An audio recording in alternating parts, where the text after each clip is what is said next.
భార్య: పరాయి స్త్రీలందరినీ చెల్లెళ్ళుగా భావించమని చెబితే మీరు చేసిందేమిటి? భర్త: నేనేం చేశాను? నువ్వు చెప్పినట్టే పిలిచాను. భార్య: మరి పక్కింటి సరోజాని మరదల పిల్ల అని పిలిచారంట? భర్త: అంతేగా, నీకు చెల్లి అంటే నాకు మరదలేగా. టీచర్: అరే చింటూ, 25 నుంచి 5ని ఎన్నిసార్లు తీయగలం? చింటూ: ఒకేసారి టీచర్. టీచర్: అదేలాగా? చింటూ: ఒకసారి 5ని తీసివేసిన తర్వాత అక్కడ 25 ఉండదు కదా టీచర్.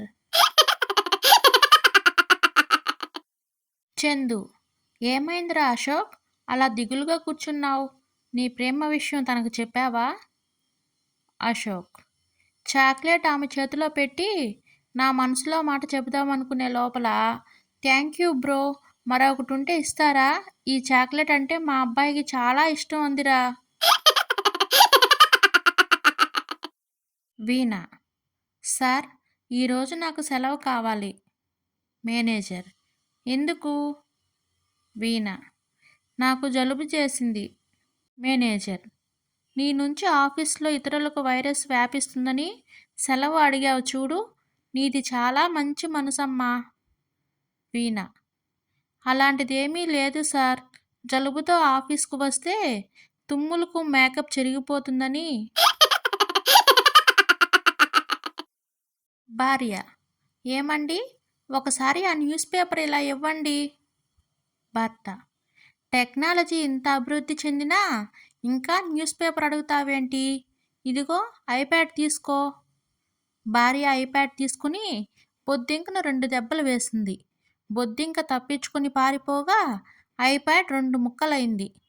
భార్య ఏది అడిగితే అది ఇవ్వకుండా అతి తెలివి ప్రదర్శిస్తే రిజల్ట్ ఇలాగే ఉంటుంది మరి.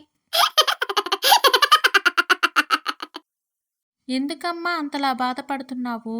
ఉరేసుకున్నా అదృష్టవశాత్తు చీర తెగిపోవడం వల్ల మీ ఆయన ప్రాణాలతో బయటపడ్డాడు కదా అని అడిగారు పక్కింటి పంకజం. నేను బాధపడేది ఆయన కోసం కాదు అక్కయ్య గారు, ఆ చిరిగిపోయిన చీరంటే నాకు ప్రాణం. ఏంటి కాంతం, నిన్ను దింపి వెళ్ళడానికి వచ్చిన మీ నాన్నగారు వారం రోజులైనా వెళ్ళడం లేదు అని గిన్నెలు తోముతూ అడిగాడు భర్త విజయ్. ఆయన తప్పుగా అర్థం చేసుకోకండి, ఓ నెల రోజులు ఉండి మీకు పూర్తిగా వంట నేర్పించి రమ్మని పంపింది మా అమ్మ అని టీవీ చూస్తూ చెప్పింది కాంతం.